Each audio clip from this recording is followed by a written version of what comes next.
Millionaire regrets betraying his black wife when he sees her holding another man's baby. Welcome to the Alcot Stories Channel, where every tale takes you on a journey of emotion, adventure, and unforgettable moments. I'm your storyteller, Alcot Brian, and it's my absolute pleasure to guide you through the world of captivating narratives. Here, we believe that stories have the power to heal, to inspire, and to transport you to places of beauty and wonder. Whether you're seeking love, mystery, or a touch of magic, every chapter we share with you is crafted with heart and soul. So sit back, relax, and let your imagination soar, because this is just the beginning of the stories waiting to unfold. Welcome to our world, your world, where every story is a new adventure, and you, my friend, are the heart of it. Thank you for being here, and let the storytelling begin.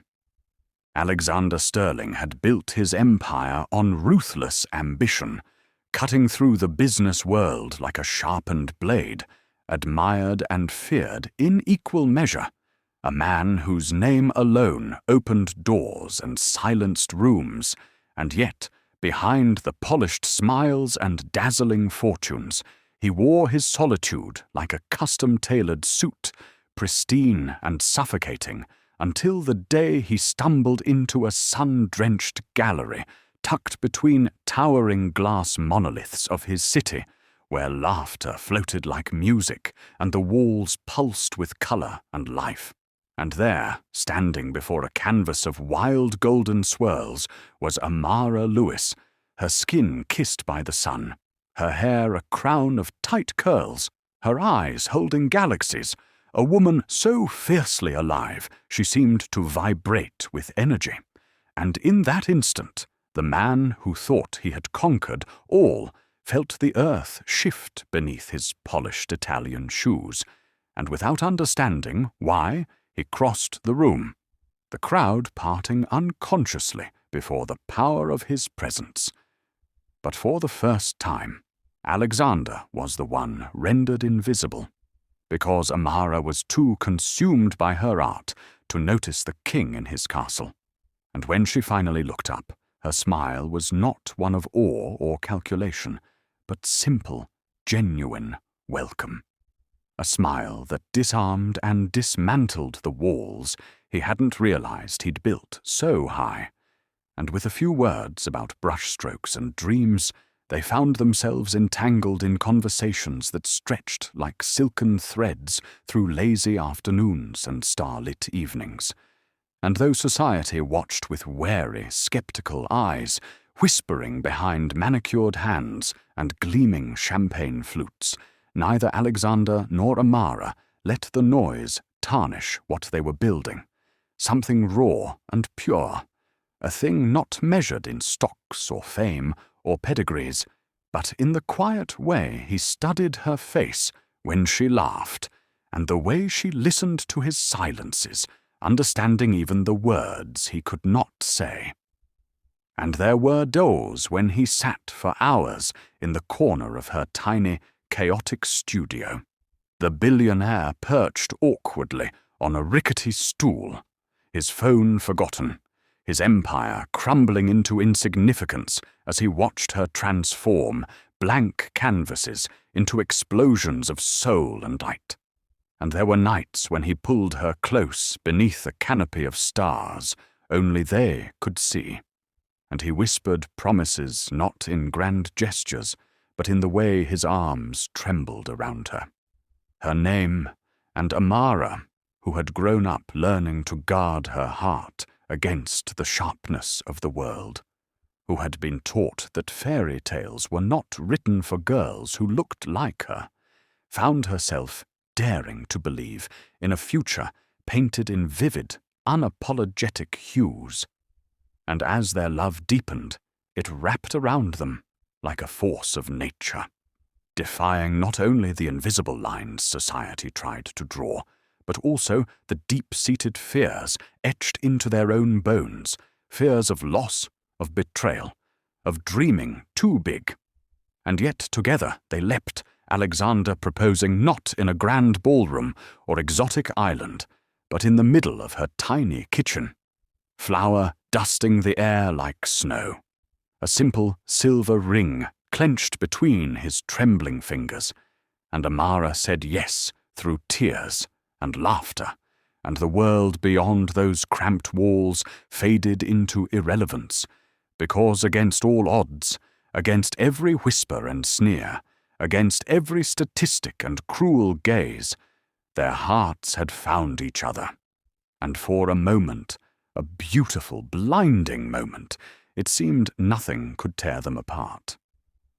The world had never seen a wedding quite like Alexander Sterling and Amara Lewis's, a breathtaking spectacle of old money grandeur and unapologetic authenticity, where strings of fairy lights floated above endless gardens of white roses, chandeliers dripped from ancient oaks like frozen constellations, and violins sang through the crisp air of a coastal estate bought just for the occasion.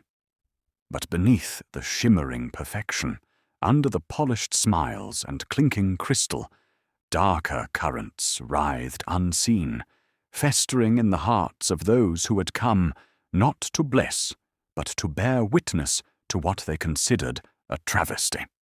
And as Alexander stood tall in a bespoke ivory suit, his hand trembling slightly in Amara's, whose golden dress shimmered like captured sunlight, he did not yet see the glances exchanged across silk-draped tables, the murmured conversations behind manicured hands, the way old friends and long-time associates shifted uncomfortably in their seats, masking disdain with tight-lipped smiles, whispering words laced with venom just low enough to avoid detection, and as the vows were spoken, raw, sacred words carved straight from their souls, a crack unseen began to form, microscopic and invisible to the naked eye, but fatal if left to fester. And somewhere near the Champagne Towers, Lucienne Wright, Alexander's oldest business partner and closest confidant, leaned toward a woman draped in blood-red silk and muttered beneath his breath about loyalty and legacy, planting seeds of doubt as he swirled vintage wine in his glass, seeds that would one day grow into thorns, and others followed suit, men and women whose fortunes were tied to Alexander's cold efficiency, who had once marveled at his lack of sentiment, now watched in horror as he smiled with real emotion, as he kissed his bride with a hunger and tenderness they had never seen in him before. And somewhere in the shadows of the sprawling grounds, a low, slow cancer of resentment began to take root, fed by greed, by racism, by a primitive terror of losing power to something, someone they did not understand. And even as Alexander and Amara danced under a ceiling of stars, her laughter a melody that rose above the jealous murmurs, there were those who gathered behind closed doors, who whispered of betrayal, who plotted to make him see the truth, to remind him of who he was, of the empire he was meant to rule without distraction. And as the night deepened and the first strains of exhaustion settled into their bones, Alexander missed the warning signs, the way Lucian clapped him a little too hard on the back, the way his father's oldest friends spoke of Amara's beauty with a condescension that barely masked their disdain, the way the board members' wives tittered behind Amara's back, as if daring her to overhear. And Amara, radiant and fierce, caught glimpses of it in the flickers of narrowed eyes and tightened jaws. But she chose, out of hope, out of love, to believe that their bond would be enough, that the love blazing between them was stronger than the rusted chains of old hatred. And yet the air around them was already shifting, thickening with unspoken threats. And as the final firework exploded above them, Casting the night in showers of crimson and gold, Alexander pulled Amara close and whispered promises of forever against her temple, unaware that even now Lucien stood a few feet away, his lips twisted into a calculating smirk, already plotting the first conversation he would have with Alexander alone, a conversation that would slip into his friend's mind like poison disguised as the truth. And somewhere deep in her heart, Amara felt a shiver crawl down her spine, a whisper without words, a warning carried on the cool midnight breeze, but she pushed it aside, burying it under dreams of tomorrows filled with laughter and paint, splattered mornings and slow dances in kitchens, while in the deepest corners of the night, shadows lengthened and darkened, preparing to tear them apart, piece by fragile piece. The days that followed their wedding seemed like a dream to Amara. For a while, she couldn't help but be lost in the quiet magic of their life together. The early mornings were filled with laughter, the evenings with soft, intimate moments that felt as though they were woven into the very fabric of the universe. The world had seen their wedding, a grand and breathtaking event that had left no detail to chance. To most, it had been a symbol of perfect union, of an inseparable love, of a fairy tale made real. But Amara could feel it, the distance, the subtle shifts in Alexander's demeanor, the way he pulled away just a little more each time she tried to hold on to him. At first, it was easy to dismiss. He was, after all, the CEO of a massive empire, a man who had spent most of his life focused on business and power. She understood the pressures, the weight of responsibility. But as the days passed, the cracks in their glass began to widen, barely visible at first, but undeniable all the same. It started in small, quiet ways. He would come home late, much later than before, and when she asked him how his day had been, he would give her a smile that didn't quite reach his eyes. His blue gaze, which had once been so full of warmth and tenderness, now often appeared clouded, distant, as though his thoughts were miles away. He would kiss her cheek instead of lingering in the soft intimacy they once shared, and when he did touch her, it felt almost mechanical, like a gesture that no longer held any meaning. His hand would rest on her back for a moment, just a fleeting second, before he pulled away, retreating into his own world.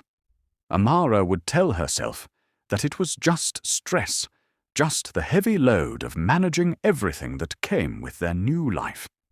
She wanted so desperately to believe that the person she had married, the man who had once looked at her with such devotion, was still there. She reminded herself that every marriage had its bumps, its moments of uncertainty. But deep down, she could feel the change, like the cold draft of a storm creeping through the cracks in the walls. There were nights when she lay beside him in bed, her body aching to be close to him. But instead of feeling the warmth of his touch, she felt nothing but the cold space between them.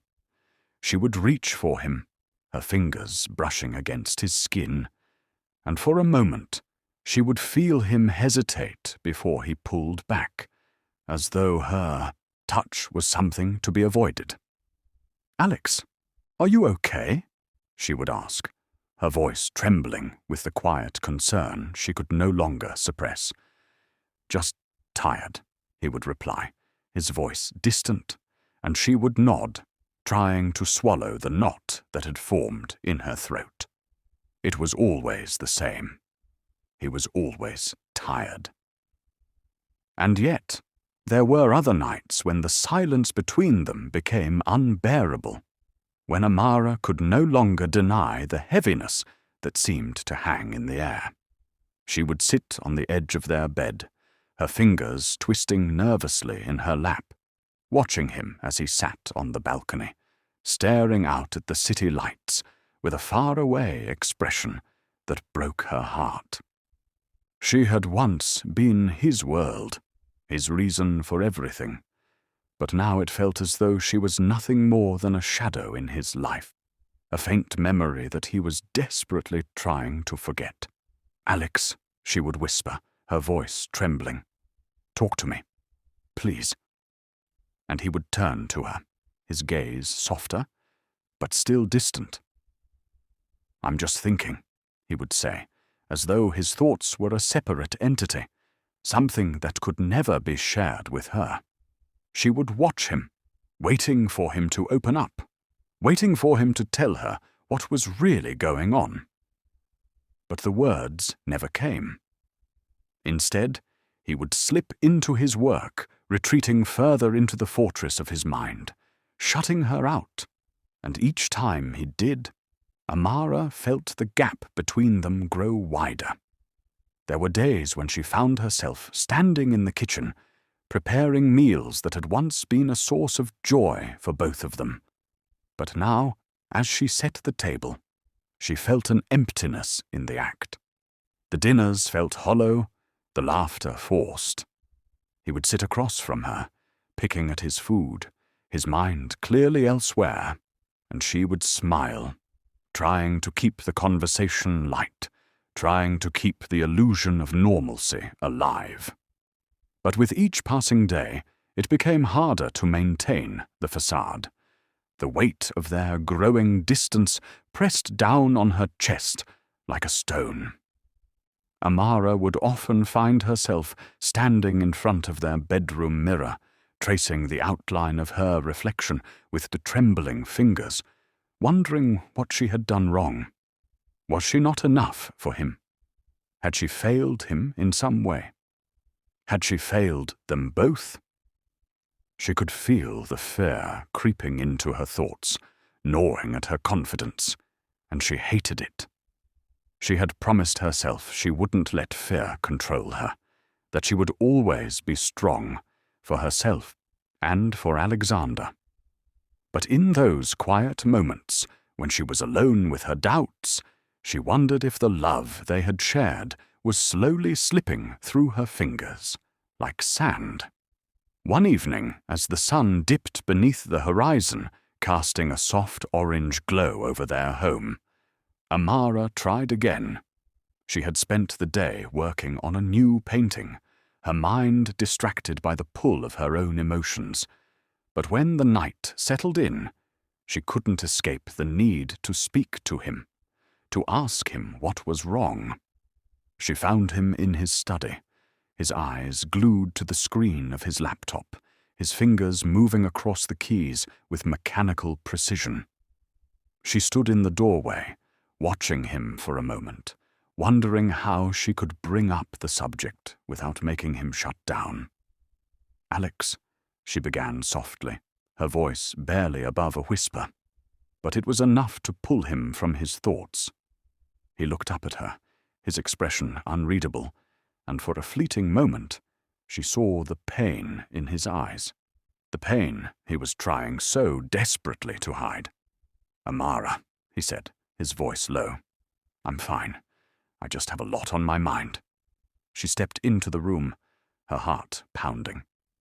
"You haven't been the same lately," she said, her voice trembling with vulnerability. "I don't know what's happening, but it feels like you're slipping away from me." His gaze hardened for a moment, and he closed his laptop with a sharp click. "It's not you, Amara. It's just everything. The pressure, the expectations. I don't know how to handle it all." She felt a pang in her chest, a mixture of sorrow and understanding. "I don't want you to carry it alone," she whispered. "We're a team, Alex. You don't have to do this by yourself."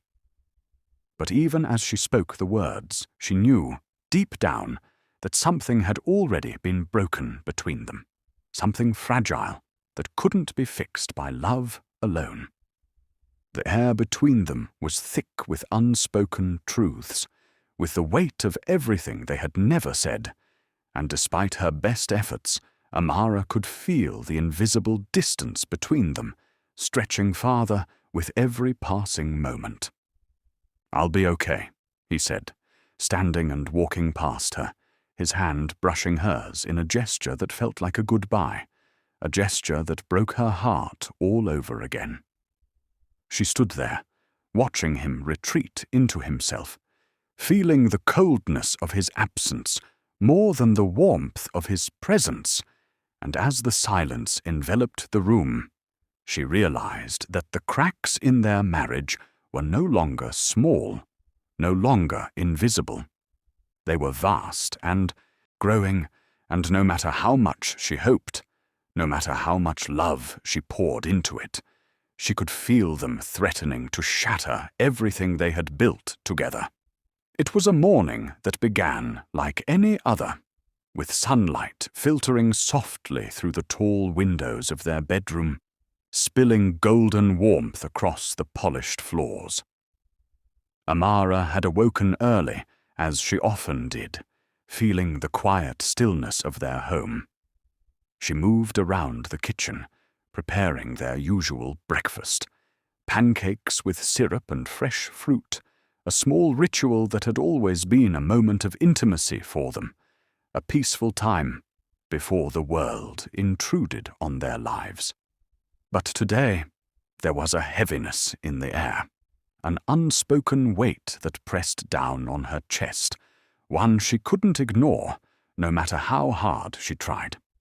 She went about her tasks mechanically, her mind wandering in circles, unsure of the nagging feeling that had taken root deep inside of her. And yet, in the back of her mind, she kept hearing the warning. Something was coming, something that would change everything. When Alexander entered the kitchen, his usual charm was nowhere to be found. He looked different. Gone was the man who had once grinned at her with adoration, the man who had taken her hand and held it as though she were the most precious thing in the world. Instead, the man standing before her seemed detached. There was a coldness in his blue eyes that she hadn't seen before, a distance that cut through her like a knife. She smiled at him, but he didn't return it, his gaze flicking to the pancakes she had prepared, and then quickly moving away. He was lost in his own thoughts, his body language closed off, and Amara couldn't help but feel that the space between them had never been so vast. "Alex," she asked quietly, her voice uncertain, the name on her tongue feeling like a question rather than a declaration. He glanced at her briefly, and his lips parted as if to speak, but then he hesitated. The tension in the room was palpable, the silence that stretched between them thick and suffocating. "I've made a decision," he said at last, his voice steady but sharp, as though each word was being carved out of the stone. Amara's heart skipped a beat. "What decision?" she asked, the pit of dread opening up in her stomach. She hadn't expected this, not in a million years. But she knew something was terribly wrong. Something was about to break them in a way neither of them could fix. Alexander didn't meet her gaze. He looked out the window, his eyes fixed on some distant point, his jaw tense. "I'm filing for divorce, Amara," he said, each word dropping like a bombshell between them. The air seemed to leave her lungs in a rush. For a moment, Amara thought she might suffocate on the shock of it, the rawness of his words burning through her chest like acid. She stared at him, unable to move, unable to process what she was hearing. Her mind screamed for understanding, but her voice failed her. What are you talking about?" she finally managed to whisper, her hands trembling at her sides. "Alexander, please, what's going on?" "I can't do this anymore," he said, his words blunt and final, like a door slamming shut. I've been thinking about it for a long time, and I can't ignore it anymore. The tears that had been threatening to rise in Amara's eyes now flooded her vision, blurring her sight. But she fought them back, trying to focus on his face, trying to find the man she had married. "But we're fine, aren't we? I don't understand," she said, her voice desperate, rising with the confusion that churned in her chest. His eyes darkened, and he finally turned to face her, his expression hard and unreadable. "You've been lying to me, Amara," he said, each word wrapped in ice. "I've been too blind to see it before. But now I understand the truth. You've been using me. You never loved me. You just wanted my money."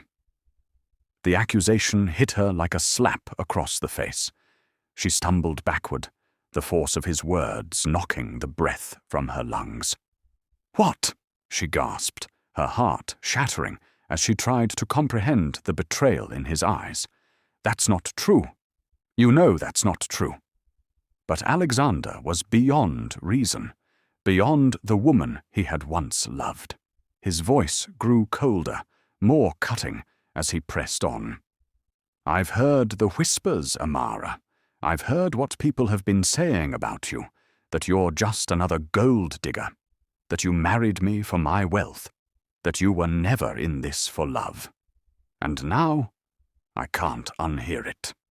Amara felt like she was drowning in a storm of confusion and pain, each word he spoke driving the knife deeper into her heart. Who told you this?" she managed to ask, her voice breaking with the weight of her anguish. "Who told you these lies?" But Alexander's face remained stoic, his expression hard, as if he were closing off every piece of his soul from her. "Does it matter?" he said coldly. "I trusted the people I've surrounded myself with. They've been telling me what I've refused to see. You've been using me this whole time, and I can't live with that." Her world spun, the room around her turning blurry and indistinct as the weight of his words settled like a suffocating blanket over her. She shook her head, desperate for some sliver of truth, but she couldn't find it. "No, Alex, no. I love you. I've always loved you. This isn't me. You've got to believe me." But there was no belief left in him. Not for her. Not for the woman he had promised forever. His eyes, once filled with tenderness, were now empty, like he had erased all memory of the love they had shared. And with one final, cutting blow, he added, "It's over. I'm filing the papers today." Amara's knees buckled beneath her, and she fell to the floor, her heart cracking wide open. The man she had loved with every fiber of her being, the man she had built a life with, was now accusing her of something so vile, so cruel, that it felt as if the earth itself had opened up beneath her and swallowed her whole. She had never been anyone but herself. But now she was a stranger in her own life, cast aside by the very person she had vowed to stand beside forever. Alexander turned to leave, but Amara couldn't let him go. She stumbled after him, her voice ragged with raw emotion. "Please, Alex, don't do this. I would never do that to you.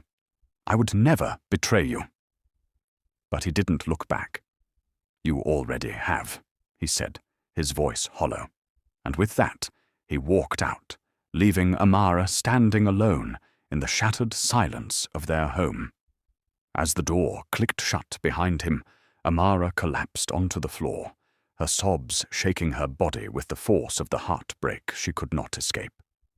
She had never felt so small, so helpless, so utterly betrayed in her life.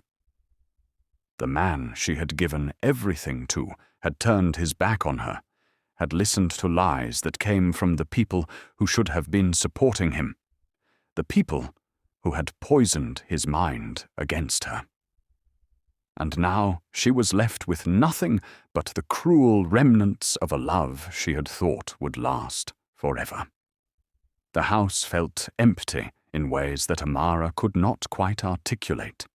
Even with the bustling city sounds filtering through the windows, the house was silent. Too silent. Every corner seemed to echo the absence of a life she had spent years building, years loving and sacrificing for, only to have it ripped away in an instant. Her mind was a blur of disbelief, her body weighed down by an exhaustion that felt deeper than physical tiredness. She had never thought she would feel the sting of betrayal like this. She had imagined a million scenarios, but nothing had prepared her for this.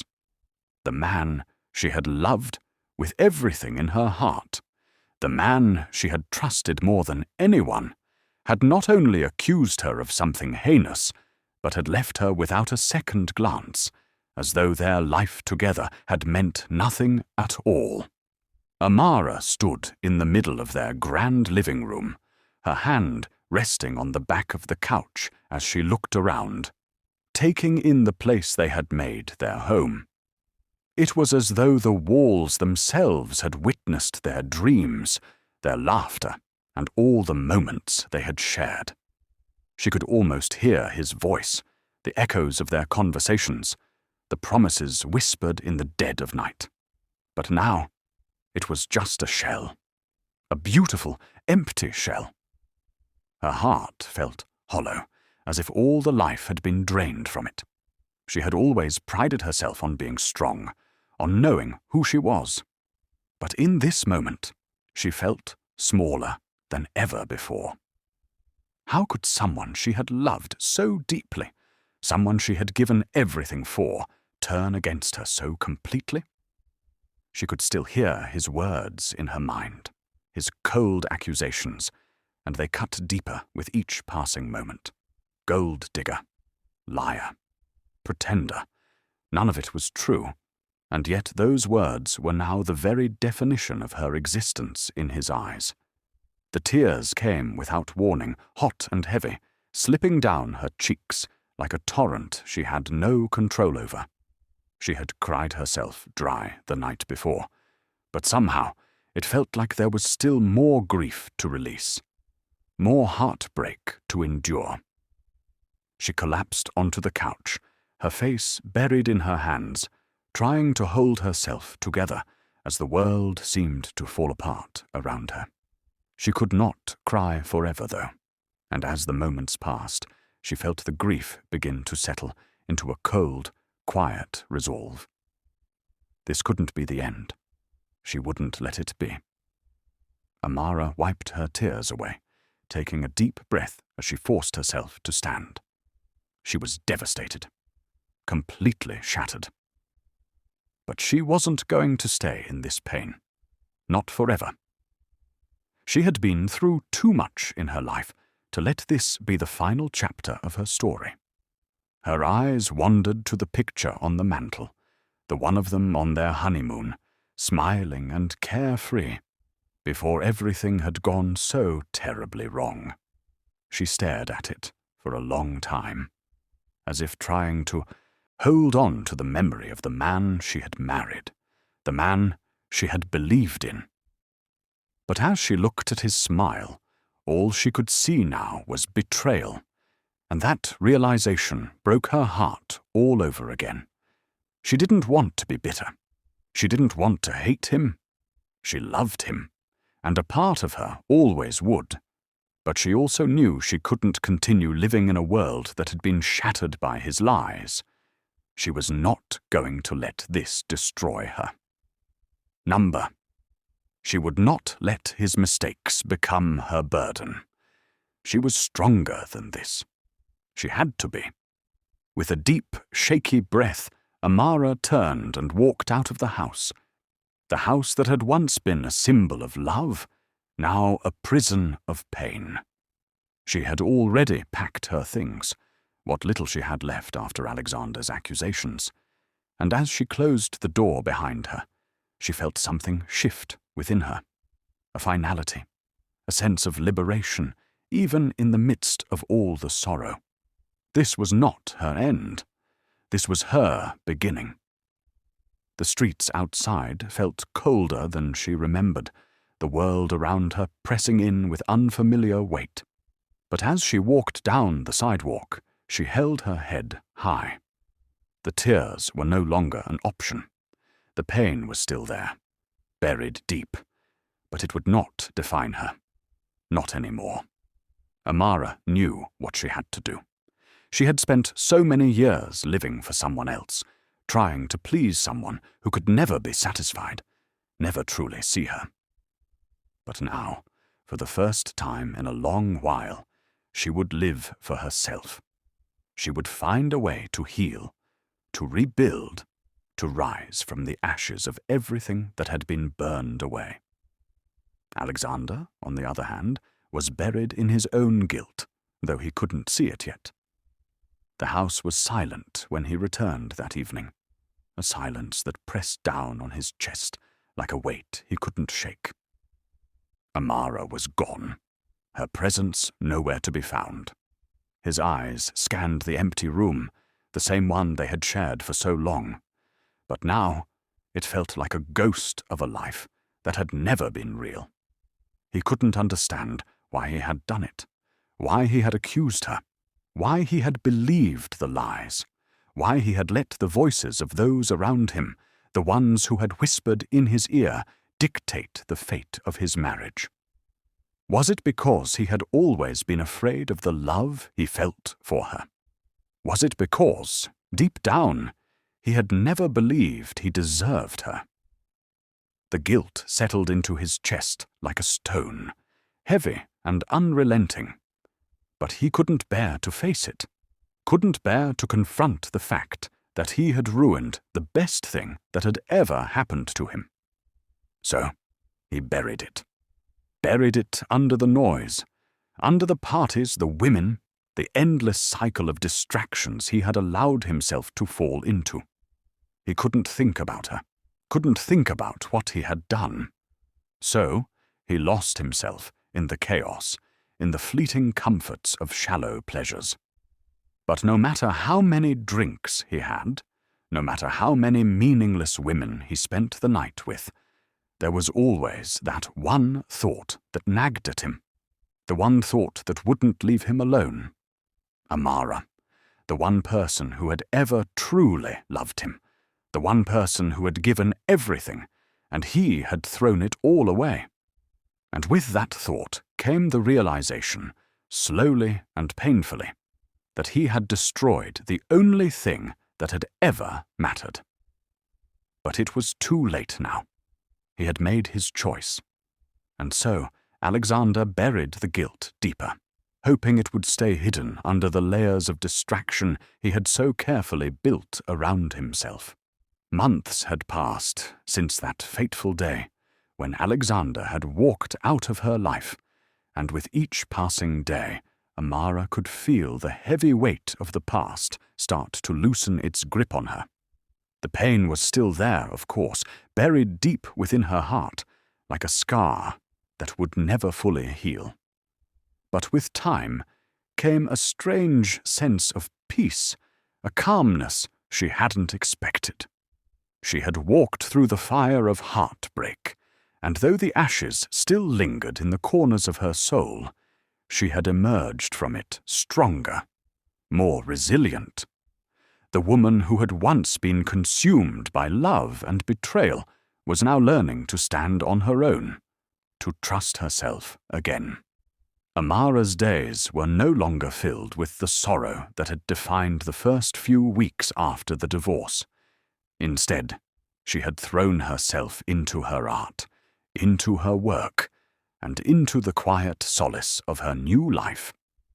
Her studio was now her sanctuary, a place where she could lose herself in colors and shapes, creating beauty from the pain she had once felt. Each brushstroke, each canvas, was a step forward, a step away from the life that had once been hers. And yet, no matter how much she poured into her work, there was always a part of her that longed for something more, something she hadn't yet found. It was during one of her weekly visits to the local farmers' market that she first crossed paths with Jordan Brooks. Amara had always been drawn to the market's vibrancy, the colourful stalls brimming with fresh produce, handmade goods, and the warmth of the people who frequented it. She found it a grounding experience, a way to reconnect with life outside her studio. On that particular morning, as the sun rose higher in the sky and the air grew warm with the promise of a perfect day, Amara wandered through the rows of stalls, her fingers brushing against the soft, sun-warmed fruit. She was lost in thought, her mind running through her to-do list for the week, when she heard a voice calling out from behind her. "Excuse me, miss, do you know how to pick the perfect avocado?" Amara turned to face the voice, her curiosity piqued. Standing before her was a man in his early 30s, dressed in a simple button-down shirt and jeans, his tousled hair catching the sunlight in a way that made him seem effortlessly handsome. His smile was warm and genuine, his eyes filled with kindness. There was an easy confidence about him, a kind of groundedness that made her feel instantly at ease. Amara smiled back, amused. "I think I can help with that," she replied, stepping closer to the stall. "You're looking for one that's firm, but has a little give when you press it gently. Not too soft, though. That's key." The man nodded enthusiastically, clearly grateful for the advice. "I never get it right. I always end up with the mushy ones." His laugh was light, and Amara couldn't help but join in. There was something about his presence, something comforting and real, that put her at ease. "I'm Jordan, by the way," he said, extending his hand with an easy smile. "And you are?"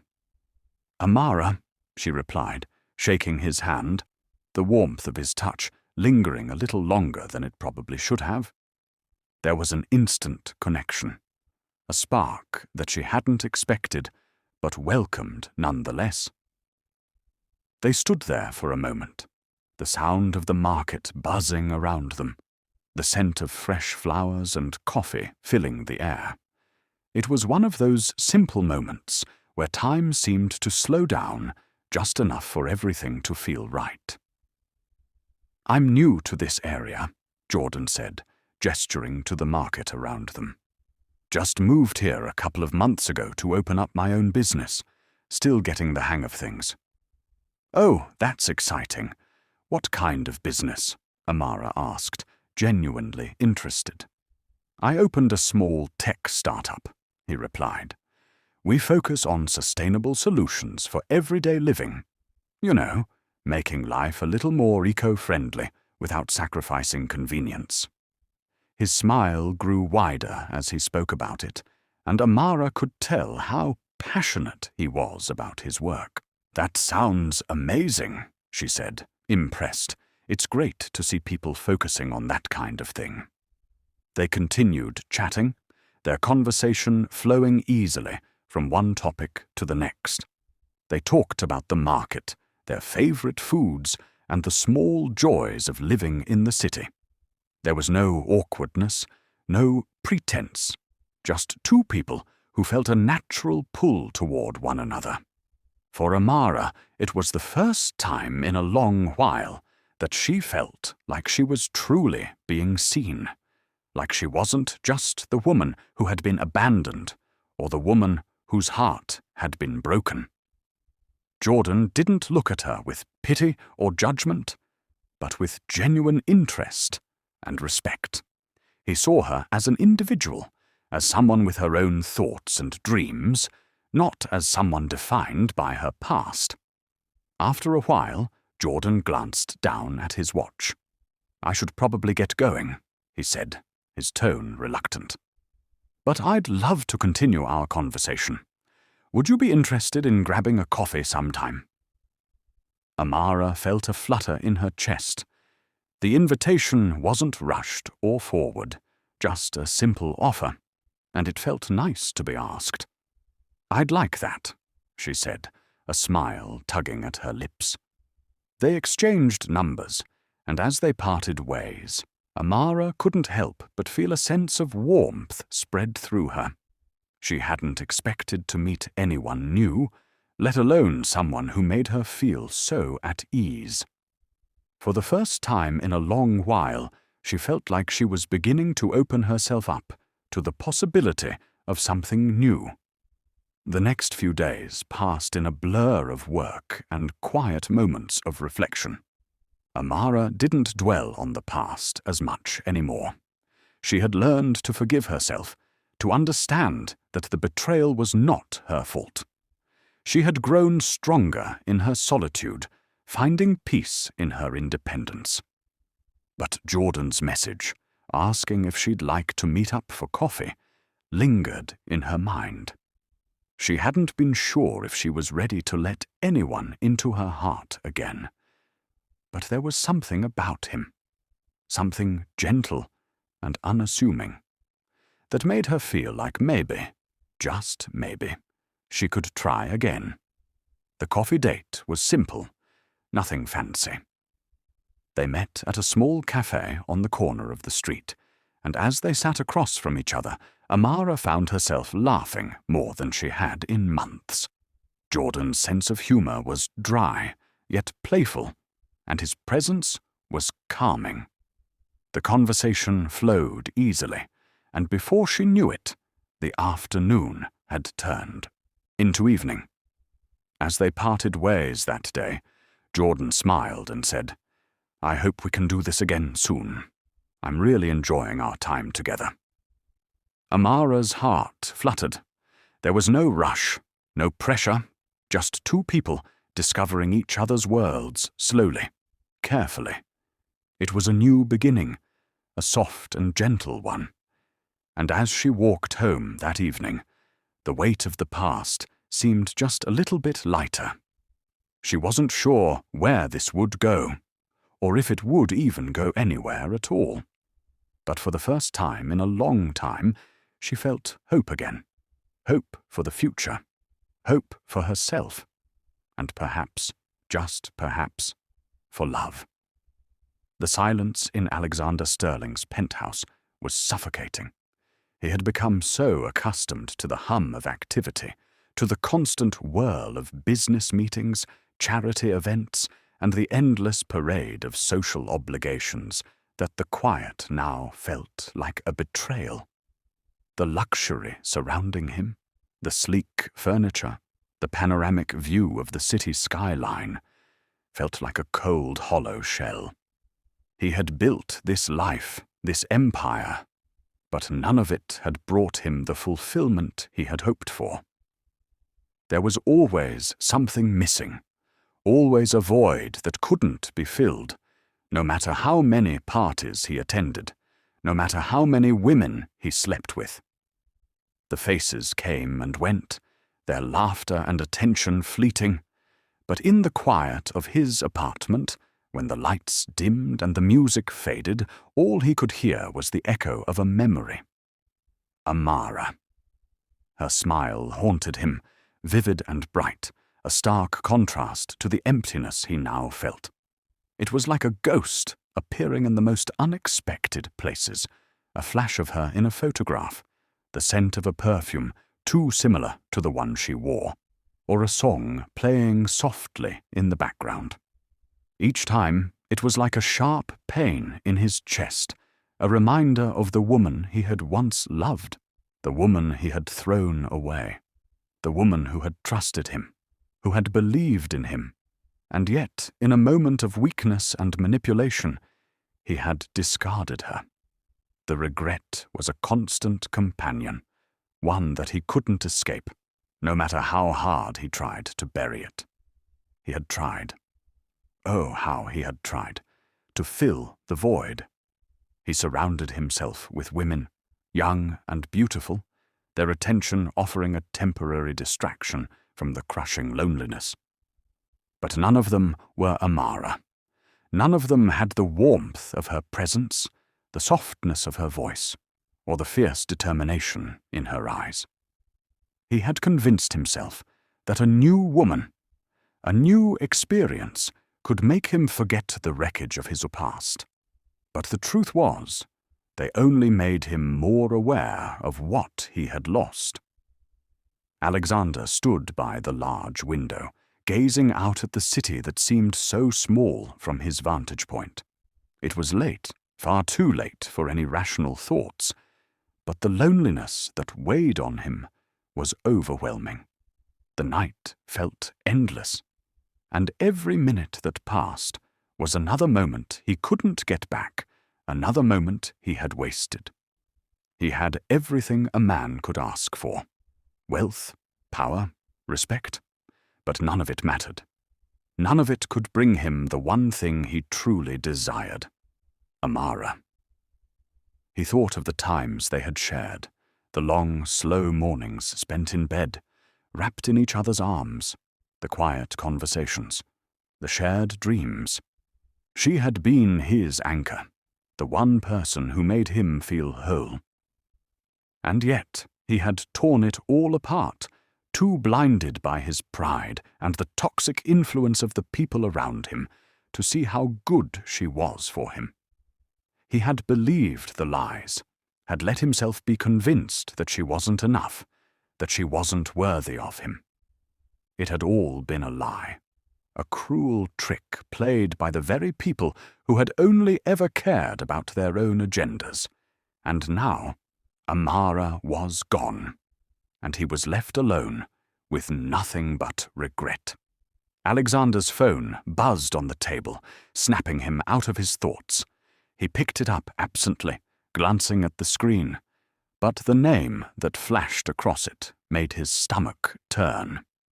It was a text from one of the women he had been seeing recently, a woman who had a smile that was bright enough to distract him, but not nearly enough to fill the gaping hole Amara had left behind. He didn't answer it. He didn't want to. For all her charm, she was just a reminder of how deeply he had failed in his personal life. She wasn't Amara, and no one ever would be. The loneliness had settled into him, a heavy presence that he couldn't escape, even when surrounded by others. He had tried to keep moving, to keep working, to keep himself busy with business deals and philanthropy. He had tried to fill his schedule with distractions, thinking that the more things he did, the less time he'd have to think about her. But it never worked. She was always there, in the corners of his mind, in the spaces between thoughts. Even the most successful business ventures, the highest accolades, felt empty in comparison to the love he had lost. As he sat on the edge of his bed, staring into the dimly lit room, his mind returned again to that night. The night he had filed for divorce, the night he had thrown away everything he had ever wanted. He remembered the way her eyes had looked, filled with disbelief, pain, and confusion. He had seen it all, but he had been too proud, too afraid of facing the truth. He had believed that cutting her out of his life would make it easier, but all it had done was magnify the emptiness he felt inside. How could he have been so blind?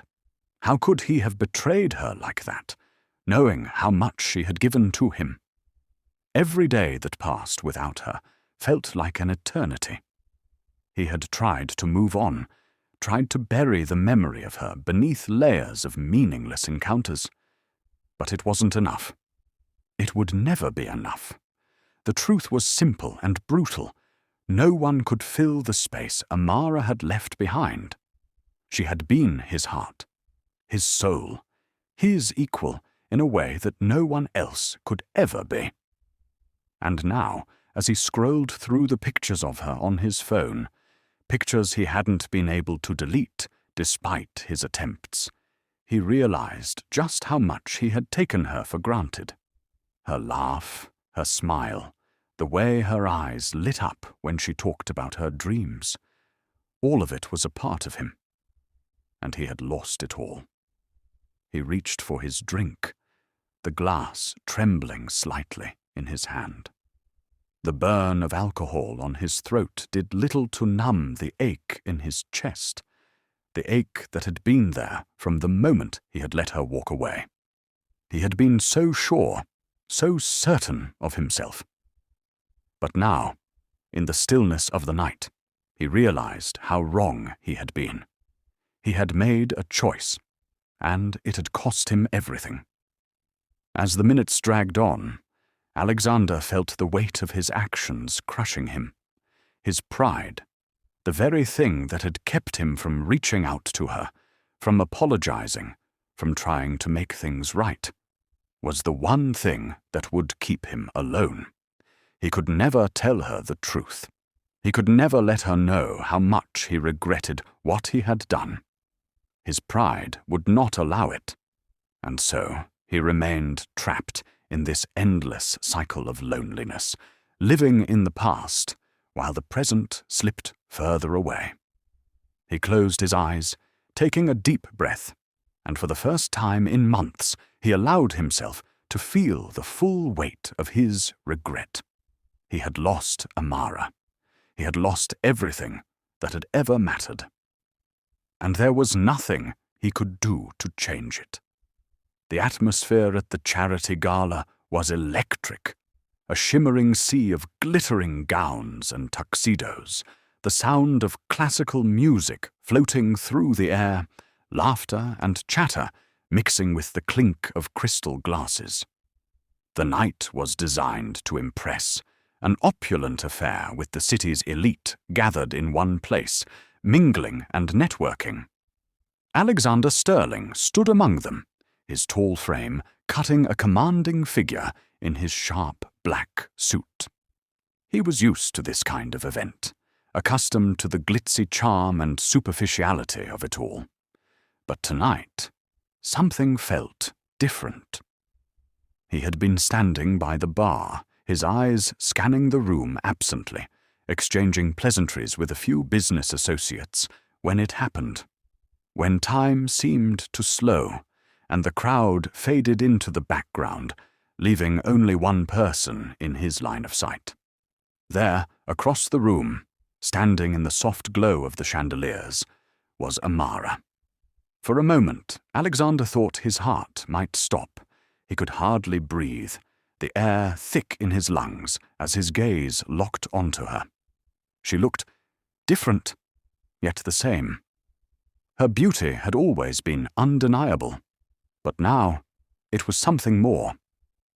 There was a radiance to her, a glow that seemed to surround her like an aura. She was stunning, of course, but it wasn't just her physical appearance that took his breath away. It was the way she carried herself, the quiet confidence in her posture, the way her laughter filled the room with a sense of warmth, the way she seemed so at ease, so in control of everything around her. Amara had always been a vision of strength, but now it was clear that she had flourished. There was an undeniable grace to her presence, a kind of serene power that seemed to make everything else around her dim in comparison. She was standing with a man, a tall, handsome man with a warm smile that matched the glow in Amara's eyes. As the two of them exchanged a laugh, Alexander's heart clenched painfully in his chest. He recognized the man instantly. Jordan Brooks, the same man who had entered her life after him, the one who had taken his place, the man who had become her anchor, the man who had made her smile again. And there he was, standing beside her, looking at her with the kind of admiration that Alexander had once reserved for her alone.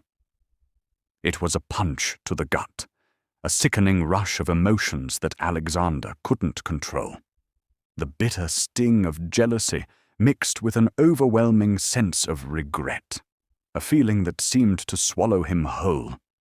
Seeing them together, so comfortable, so happy, it was like a mirror reflecting everything he had lost. Amara, the woman he had once loved with all his heart, was now a part of someone else's world. She was his, in a way, but she had moved on, and in doing so, had left him behind. And Jordan, the man who had been everything Alexander could never be for her, was standing by her side, supporting her, loving her in ways Alexander had failed to. A wave of anger surged through him, but it was quickly overshadowed by the crushing weight of his own guilt. He had done this. He had let her go. He had been too proud, too blinded by his own insecurities. And now, seeing her with someone else, it felt like a cruel confirmation of everything he had feared. The happiness in her eyes, the ease with which she was wrapped in Jordan's presence, it was a reminder of the depths of his failure. His mind raced, the thoughts spinning out of control as he watched them. Amara was laughing, her head tilted back in that beautiful carefree way that used to be reserved for him. And Jordan? Jordan was looking at her with such admiration, his hand resting lightly on the small of her back. It was a gesture so intimate, so natural, that it felt like a slap in the face to Alexander. He didn't belong here anymore. He had no right to feel hurt, no right to feel possessive. But still, the jealousy gnawed at him, bitter and insistent, threatening to unravel him in front of the entire room. Amara's eyes scanned the crowd, and when they landed on him, everything seemed to stop. There was a brief flicker of surprise in her gaze, followed by something he couldn't quite place, something that might have been pity, or perhaps just indifference. But whatever it was, it sliced through him like a blade. The woman he had once promised everything to, the woman who had given him her heart so completely, was looking at him as if he were a stranger. Her gaze flickered quickly away, and she turned back to Jordan, her laughter spilling out effortlessly once more. That was the gut punch. That was the moment when everything became clear. He was no longer a part of her life, no longer a presence that held weight in her world. She had moved on. She had healed. And he was still standing here, stuck in the wreckage of his own mistakes, consumed by regret and longing. The sounds of the gala came back into focus, but they seemed distant now, like a muffled hum in the background. Alexander felt disconnected from everything, like an outsider in a world he no longer belonged to. He was trapped in his own self-inflicted isolation, watching from the sidelines as Amara and Jordan existed in a reality where he no longer had a place. For a moment, Alexander thought about approaching her, about walking across the room and forcing some kind of conversation, some kind of confrontation. But the very idea of it felt absurd. He had lost her. He had no claim on her, no right to disrupt her happiness. And yet, the thought of seeing them together, of knowing that she had found someone who could give her everything he couldn't, made something inside of him twist. Instead, he turned abruptly, walking toward the exit, his heart pounding in his chest. He needed air. He needed to get out, away from the suffocating weight of the room and the truth that hung in the air. He couldn't look back. But as he stepped into the quiet of the hallway, a wave of nausea rolled over him, and he suddenly realized that his world had just shifted irreparably. He would never be the same again. The morning after the gala was a blur for Alexander. The extravagant event, the laughter, the faces, all seemed distant now, lost in the fog of the crushing reality that had settled over him. He had barely slept, his mind racing through the events of the night, replaying the moment when he had seen Amara with Jordan. Every time he closed his eyes, he saw her smile, saw the way she leaned into Jordan's touch, saw the ease between them that only came with time. Time that he hadn't given her. It was a relentless cycle, each thought tearing at him, pulling him further into the abyss of regret. But it wasn't until later that day that the full weight of his failure hit him, and it came in the form of an innocent conversation that would change everything. Alexander had been at his office, trying to focus on the endless stream of work that never seemed to end, when his phone buzzed. It was a message from one of his business partners, a man named Richard, who had been at the gala the night before. Richard had been a quiet observer throughout the event, and Alexander had barely exchanged a word with him, but he was part of the same circles. Alexander didn't think much of it at first, but the message pulled his attention immediately. "I just ran into Sarah at the club. She told me Amara is married now, to Jordan Brooks, of all people. She's pregnant too. Can you believe that?" The words were simple, but they hit Alexander like a slap across the face. Married? Pregnant? The woman he had loved with all his heart. The woman he had betrayed was now married to someone else, and not just any man, but Jordan. And as if the blow wasn't already enough, the news that she was expecting a child with him was like salt in an open wound. The child, the life that Alexander had imagined they might one day have together, was now someone else's. It was a cruel twist of fate, a reality he had never prepared himself for. He stared at the message for a long time, the words swimming in his vision. He couldn't breathe. His chest felt tight, as if the weight of the world had suddenly been placed on him all at once. His hands shook as he set the phone down, trying to steady his breath, but nothing seemed to work. The room, once a sanctuary of power and success, now felt stifling. The air was thick, suffocating. He had to get out. He couldn't stay there, locked in that space, hearing the echo of those words reverberating in his mind. Married. Pregnant. He stood up abruptly, his chair scraping harshly against the polished floor. He needed to see her. He needed to confirm it for himself. He didn't know what he expected to happen, what he thought he could possibly do once he saw her, but he had to know. He couldn't go another minute in this state of confusion, of half-formed knowledge. He grabbed his coat, his mind made up, and left his office in a haze, his steps hurried, but without purpose. The drive to her neighborhood felt like an eternity. The city that had always been familiar now felt foreign, distant. He had driven these streets countless times, had lived his life in them. Yet now it was as though he was a stranger. Each block, each turn, each red light made his anxiety grow, made his heart beat harder in his chest. By the time he parked in front of her apartment, the knot in his stomach was unbearable. He wasn't sure what he expected, but he knew one thing. He was about to face the truth.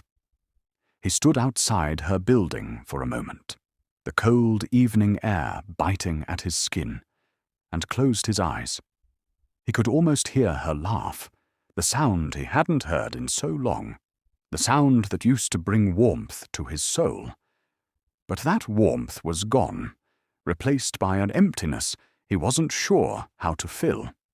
He had lost her, And now, the finality of it hit him harder than he had ever anticipated. He entered the building and took the stairs 2 at a time, his steps quick and determined, but heavy. When he reached her apartment door, he hesitated. What would he say? What could he possibly say to her now? He had already betrayed her, already abandoned her. What right did he have to show up at her doorstep, to intrude on the life she had built without him? He knocked, the sound of his fist hitting the door sharp and hollow in the silence. And then, there she was. Amara stood before him, just as beautiful as he remembered, but there was a softness to her now, a glow that hadn't been there before. Her hair was pulled back into a neat bun, her skin radiant in the soft light of the hallway. She looked surprised, but not shocked, as if she had expected this moment, as if she had known, deep down, that this day would come. Her eyes, though, held something else, something Alexander couldn't place. They were calm, steady, but there was a sadness there, a quiet pain that seemed to echo in the depths of her gaze. "What are you doing here, Alexander?" she asked, her voice steady, but with a coolness that made his heart twist. I heard," he started, his voice shaking slightly. He cleared his throat, trying to regain control, but it was impossible. "I heard about you and Jordan, about the baby." Her face didn't change, but he could see the tension in her shoulders, the way her fingers curled slightly into a fist at her side. "I see," she said quietly. "I didn't think you'd hear it from someone else, but I guess there's no avoiding it." For a moment, neither of them spoke. The silence between them stretched on, thick and suffocating, until Alexander couldn't take it anymore. "Amara, I didn't know. I didn't know you were pregnant, that you had married him." Her eyes softened, but there was no forgiveness there. "I didn't owe you any explanations, Alexander," she said, her voice calm, but cutting through him like a blade. "I've moved on. I've built a life for myself. And I'm happy, truly happy. With Jordan, with the life we're starting together." Her words struck him like a thunderclap. "I'm happy." Those 3 words, spoken so simply, so firmly, shattered him. He had never imagined hearing them. Not from her. Not after everything that had happened. I never meant to hurt you," he said, his voice thick with emotion. "I was confused. I know what you were," Amara interrupted, her voice quiet but firm. "You were selfish. And you didn't trust me, Alexander. You let the lies get to you. And now it's too late." Her words were like a cold wind, sweeping through him, stripping him of whatever hope he had left. He wanted to say more, wanted to apologize, to beg for forgiveness, but there was nothing left to say. He had lost her. She was already gone, already living the life she deserved, a life he had no part in, and the realization crushed him. "I'm sorry," he whispered, but the words felt empty, hollow. "I'm so sorry." She nodded once, a slight movement, but her gaze never wavered. "Goodbye, Alexander." With that, she closed the door softly, and he was left standing in the hall, his chest tight with the weight of his failure. The pain was unbearable, raw and crushing, a pain he knew would never fully leave him. He had lost her, and nothing could undo the damage he had caused.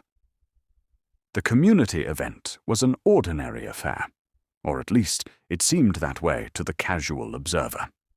The park was filled with families, the bright colors of tents and banners dotting the green lawns, while the air buzzed with the sounds of children playing, laughter, and the faint strumming of a guitar in the distance. It was the kind of event that brought together neighbors, friends, and acquaintances, a celebration of life in all its simple, joyful forms. Alexander didn't expect to see Amara there. He hadn't thought about her in relation to this place, this moment, until the sight of her appeared like a sudden flash of light in the crowd, cutting through the noise. It was the sound of her laugh, warm and infectious, that caught his attention first.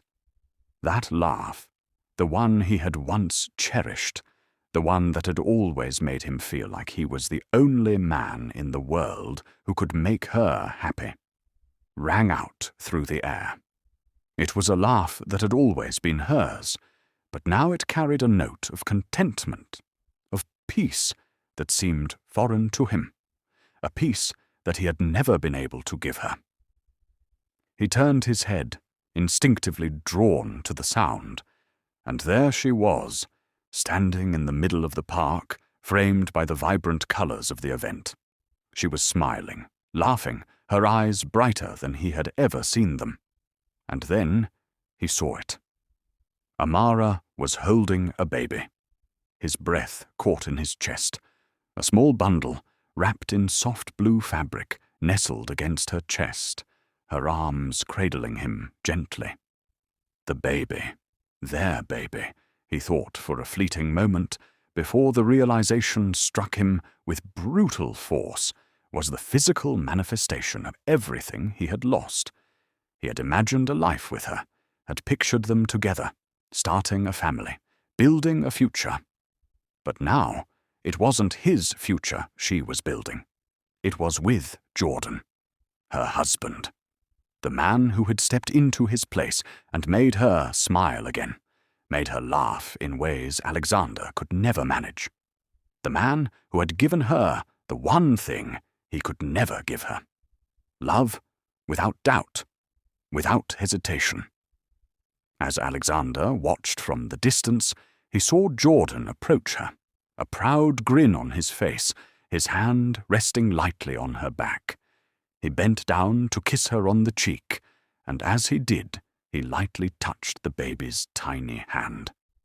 The sight was a gut-wrenching blow to Alexander's heart, a punch that seemed to reverberate in every part of him. They looked so right together, so completely in sync. The family he had imagined, the family he had always wanted, was standing there, right in front of him. And yet, it was all wrong for him. It wasn't his. It never would be. His chest tightened painfully, and the world around him began to blur. The park, the event, the people walking by, it all faded into the background. There was only Amara, her face radiant with joy, her eyes soft with love as she gazed at her newborn son.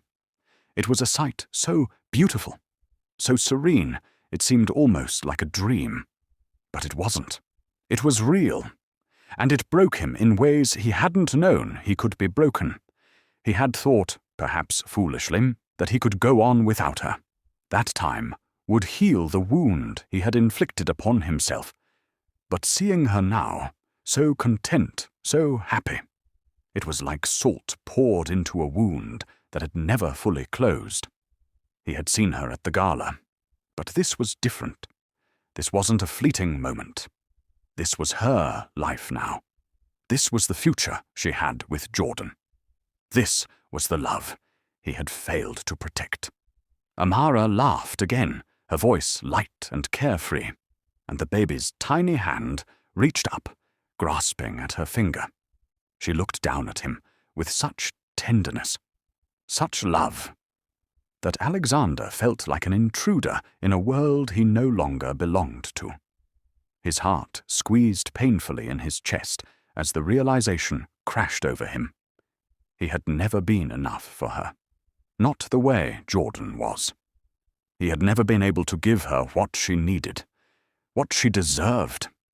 The sight of Amara with the baby was everything he had dreamed of, but it was also everything he had lost. The life that could have been, the future they could have shared. It was now gone, replaced by the reality of a family that didn't include him.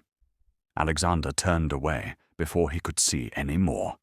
He couldn't bear to watch them, couldn't bear to see the way Jordan held Amara's hand as they walked through the park, their baby cradled safely in her arms. The sight of the two of them together, so effortlessly happy, was a reminder of his failure, of the choices he had made, and of the irreparable damage he had done to the one person who had ever truly loved him. As he walked away, his footsteps slow and heavy, he could feel the weight of it all settling on him, pressing down on him with a crushing force. This was his punishment. This was the consequence of his pride, his selfishness, his inability to see beyond his own doubts. He had thrown away everything that mattered, and now there was no way to go back. The baby in her arms, the family he would never be a part of, was the final nail in the coffin of his lost dreams. It was a sight he would never forget, a vision that would haunt him for the rest of his life. But it was also a moment of brutal clarity. He would never be the man she needed him to be. He would never be the man who could make her happy the way Jordan did. And he would never, ever be the father of their child. In that moment, Alexander understood the true meaning of loss, and it shattered him completely. The day was cool, the kind of late afternoon where the sky turned soft with hues of pink and gold, casting long shadows across the ground. Alexander had been pacing for hours, his mind a storm of thoughts, regrets, and desperate hopes. He had tried to move on, but every step forward felt like a failure, a lie to himself, because the truth was inescapable. He couldn't escape the hold Amara still had over him, the woman he had once loved and lost. He had thought that time might heal the wound he had inflicted upon himself, that the passage of days would make it easier to move on.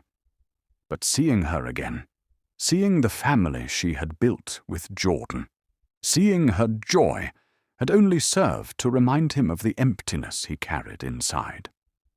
The guilt gnawed at him relentlessly, eating away at him until he could no longer live with the silence between them. It had been months since their last encounter, months since she had closed the door on him with nothing but polite finality. But he couldn't let go of the idea that maybe, just maybe, there was a chance for redemption. Maybe she had forgiven him, but they could find a way back to each other. Maybe, even if it wasn't the same as before, they could start anew. But as he stood in front of her apartment again, the same as before, but infinitely different in meaning, he realized that even if she had forgiven him, that didn't mean he could just pick up where they had left off. His heart ached, each beat heavy with the knowledge that the past could never be undone. The woman he had once loved, the woman who had once trusted him with her heart, had long since moved on, and no apology, no matter how heartfelt, could change that. He knocked softly, the sound of his fist against the wood echoing in the quiet air. His palms were clammy, his pulse quickening with anticipation and dread. He had no idea how she would react, but he knew one thing for sure. This would be the moment of reckoning. This would be the last time he would see her in a way that would allow for any hope of them finding their way back to each other. Amara opened the door, just as she always had, but this time there was no smile that greeted him. Her expression was calm, but there was a hint of wariness in her eyes. It was a look that told him she had long since come to terms with the man he had become, and had moved on from him in ways he could no longer touch. "Alexander," she said, her voice quiet but firm. "What are you doing here?" I need to talk to you," he said, his voice raw with emotion. "I owe you an apology. A real one." She stepped back, allowing him to enter, but there was no warmth in her gesture. It wasn't a welcome. It was simply an invitation to speak. He entered the apartment, the same one that had once felt like a home.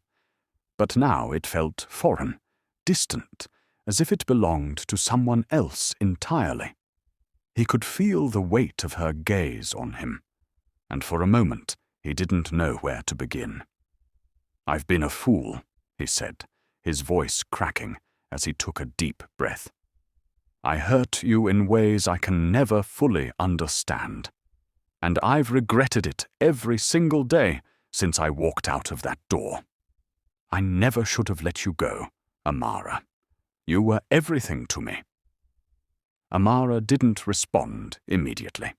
Instead, she moved towards the small kitchen and poured herself a glass of water, the sound of the glass against the counter filling the silence between them.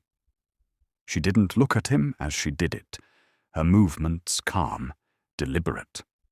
Alexander's eyes followed her every motion, desperate for some sign of the woman he had loved so deeply.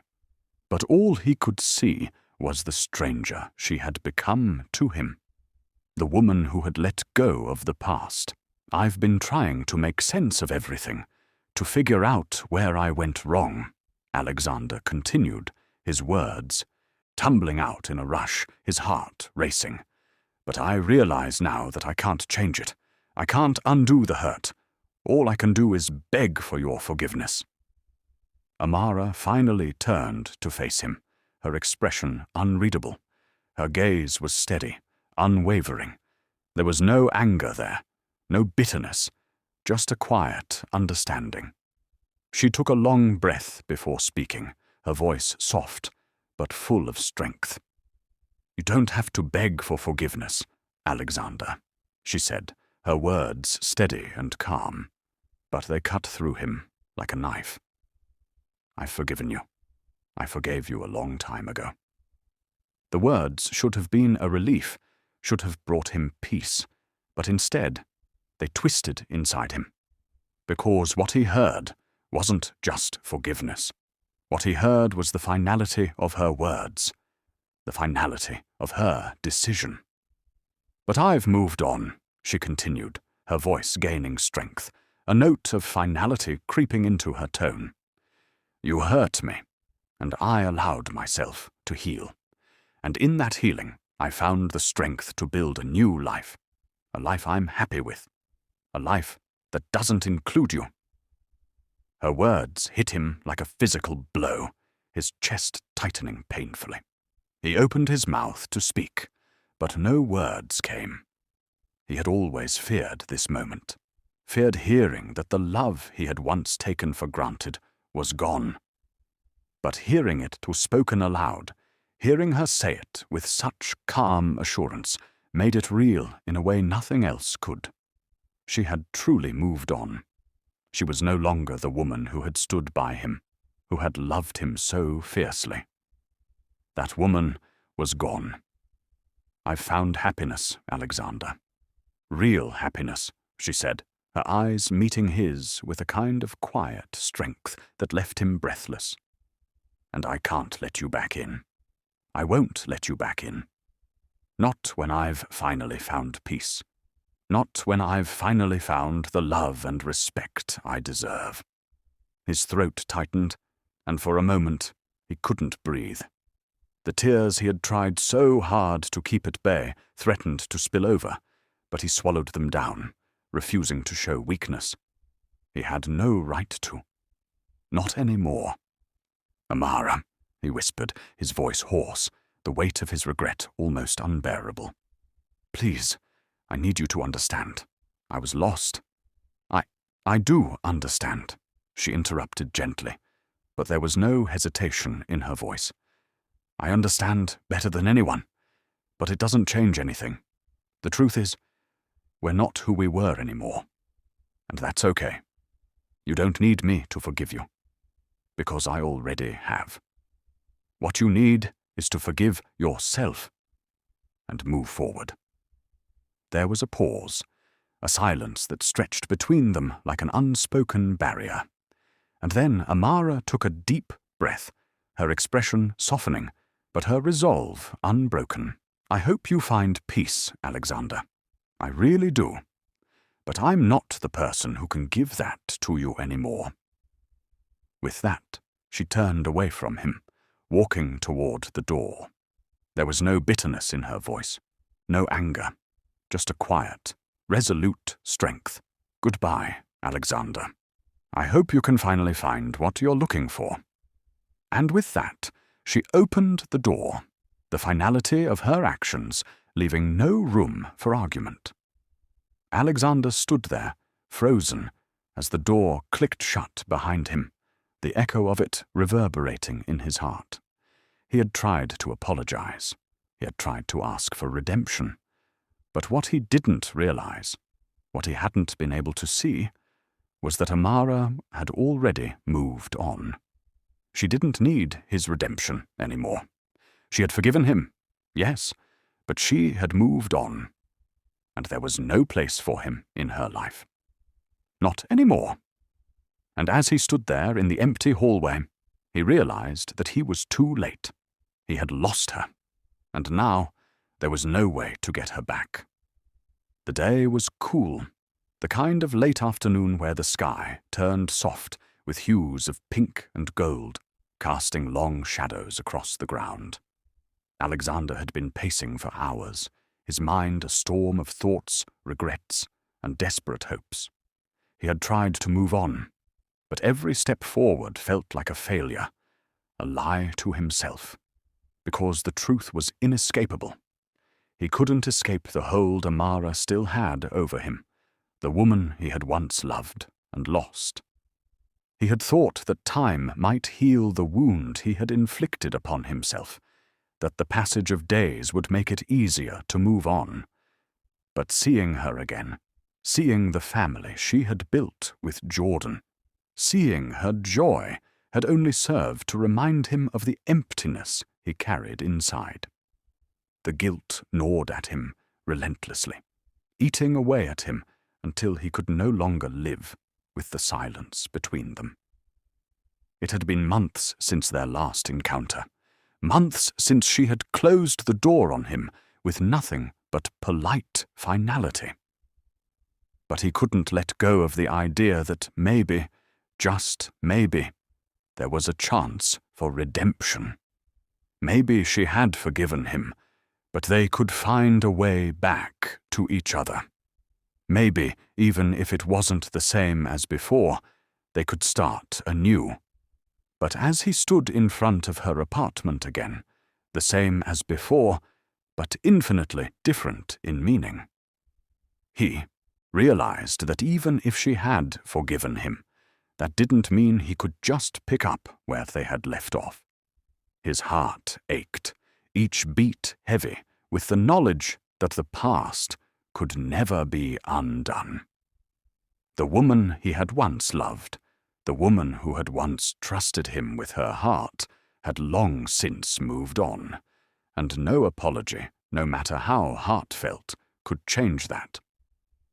He knocked softly, the sound of his fist against the wood echoing in the quiet air. His palms were clammy, his pulse quickening with anticipation and dread. He had no idea how she would react, but he knew one thing for sure. This would be the moment of reckoning. This would be the last time he would see her in a way that would allow for any hope of them finding their way back to each other. Amara opened the door, just as she always had. But this time, there was no smile that greeted him. Her expression was calm, but there was a hint of wariness in her eyes. It was a look that told him she had long since come to terms with the man he had become, and had moved on from him in ways he could no longer touch. "Alexander," she said, her voice quiet but firm, "what are you doing here?" I need to talk to you, he said, his voice raw with emotion. I owe you an apology. A real one. She stepped back, allowing him to enter, but there was no warmth in her gesture. It wasn't a welcome. It was simply an invitation to speak. He entered the apartment, the same one that had once felt like a home, but now it felt foreign, distant, as if it belonged to someone else entirely. He could feel the weight of her gaze on him, and for a moment he didn't know where to begin. I've been a fool, he said, his voice cracking as he took a deep breath. I hurt you in ways I can never fully understand, and I've regretted it every single day since I walked out of that door. I never should have let you go, Amara. You were everything to me. Amara didn't respond immediately. Instead, she moved toward the small kitchen and poured herself a glass of water, the sound of the glass against the counter filling the silence between them. She didn't look at him as she did it, her movements calm, deliberate. Alexander's eyes followed her every motion, desperate for some sign of the woman he had loved so deeply. But all he could see was the stranger she had become to him, the woman who had let go of the past. I've been trying to make sense of everything, to figure out where I went wrong, Alexander continued, his words tumbling out in a rush, his heart racing. But I realize now that I can't change it. I can't undo the hurt. All I can do is beg for your forgiveness. Amara finally turned to face him, her expression unreadable. Her gaze was steady, unwavering. There was no anger there, no bitterness, just a quiet understanding. She took a long breath before speaking, her voice soft but full of strength. You don't have to beg for forgiveness, Alexander, she said, her words steady and calm, but they cut through him like a knife. I've forgiven you. I forgave you a long time ago. The words should have been a relief, should have brought him peace, but instead they twisted inside him, because what he heard wasn't just forgiveness. What he heard was the finality of her words, the finality of her decision. But I've moved on, she continued, her voice gaining strength, a note of finality creeping into her tone. You hurt me, and I allowed myself to heal. And in that healing, I found the strength to build a new life, a life I'm happy with, a life that doesn't include you.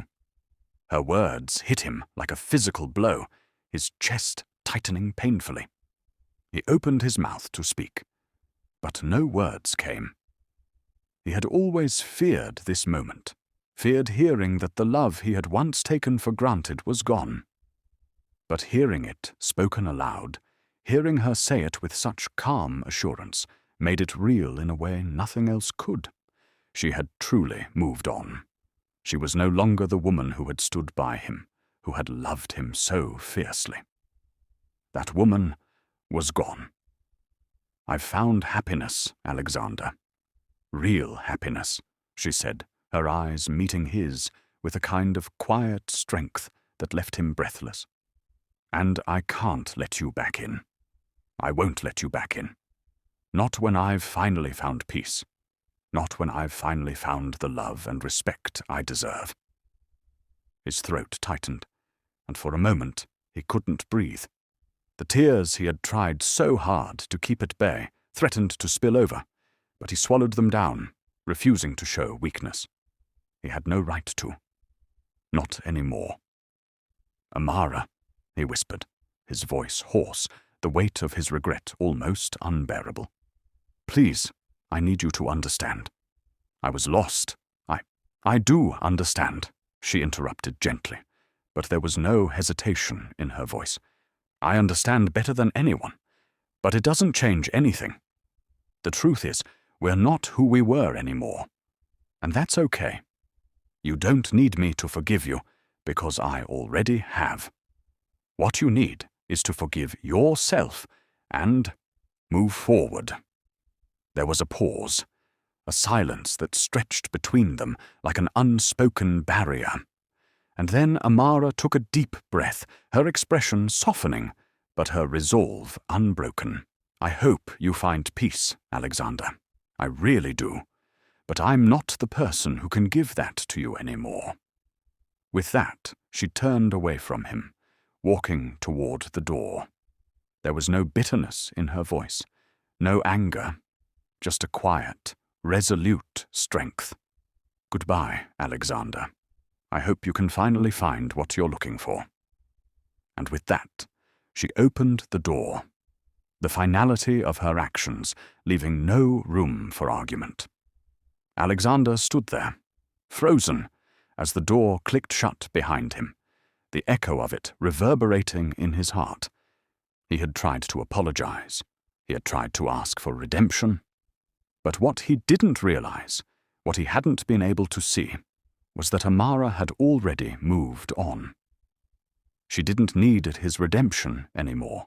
She had forgiven him, yes, but she had moved on, and there was no place for him in her life. Not anymore. And as he stood there in the empty hallway, he realized that he was too late. He had lost her, and now there was no way to get her back. The mansion was eerily quiet, the grand, sprawling space standing as a hollow testament to Alexander's success, a success that had come at a cost too high for him to comprehend.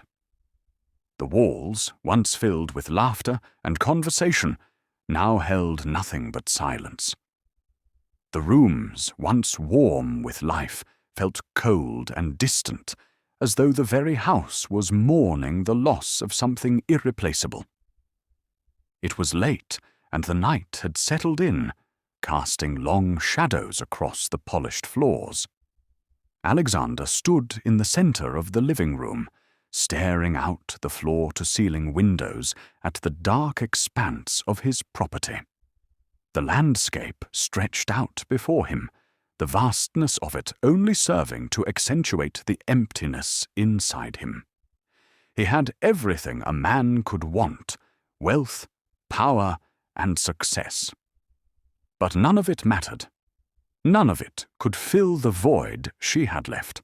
His hand trembled as he reached for the small framed photograph resting on the mantel.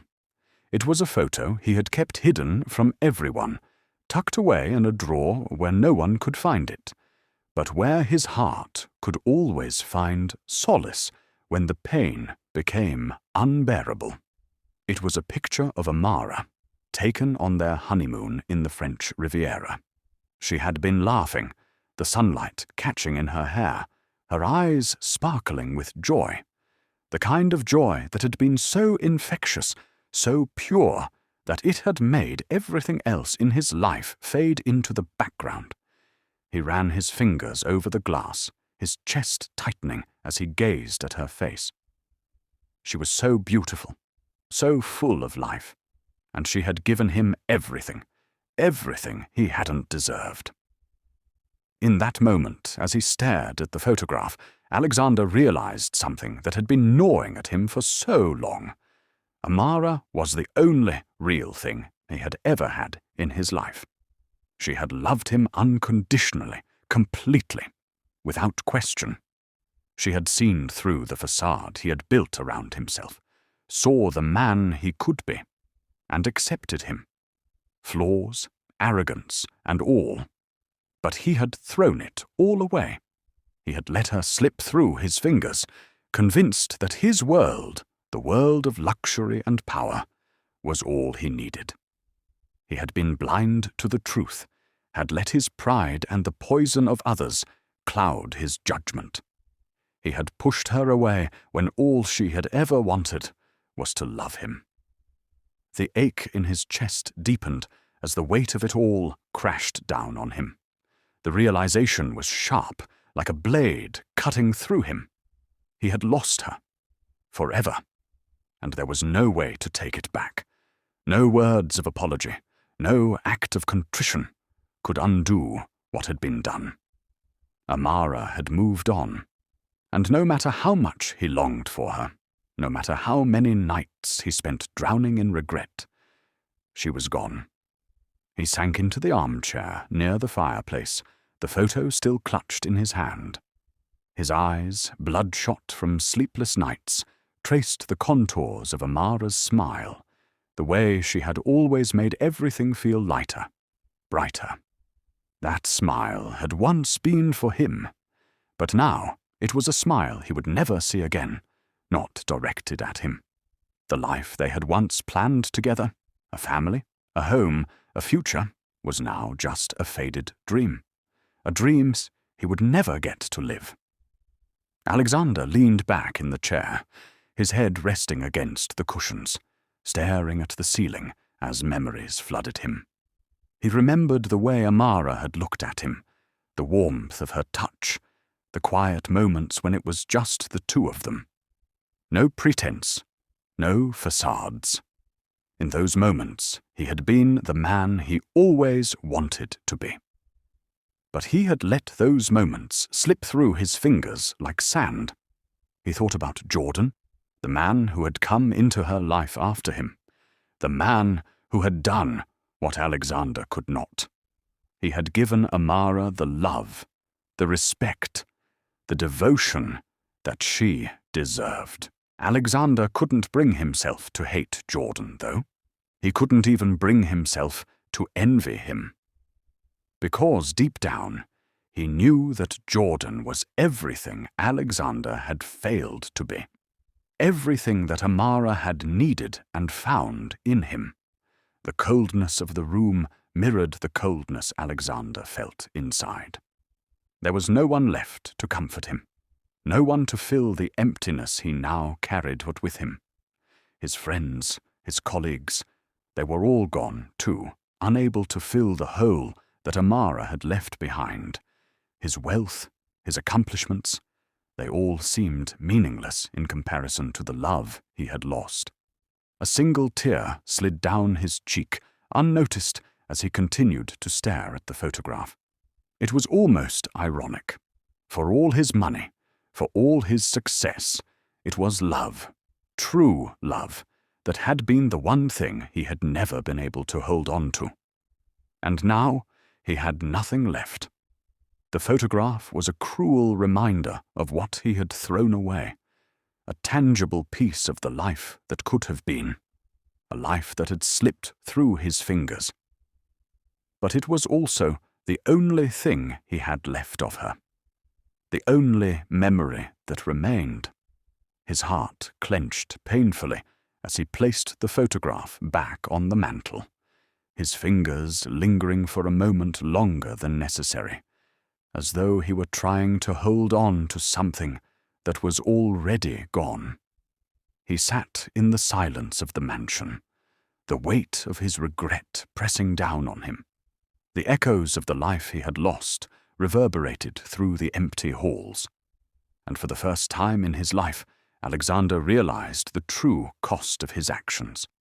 The mansion, the wealth, the power. They were just empty walls, hollow echoes of a life that had no meaning without love. And the love he had thrown away was the only real thing he would ever have.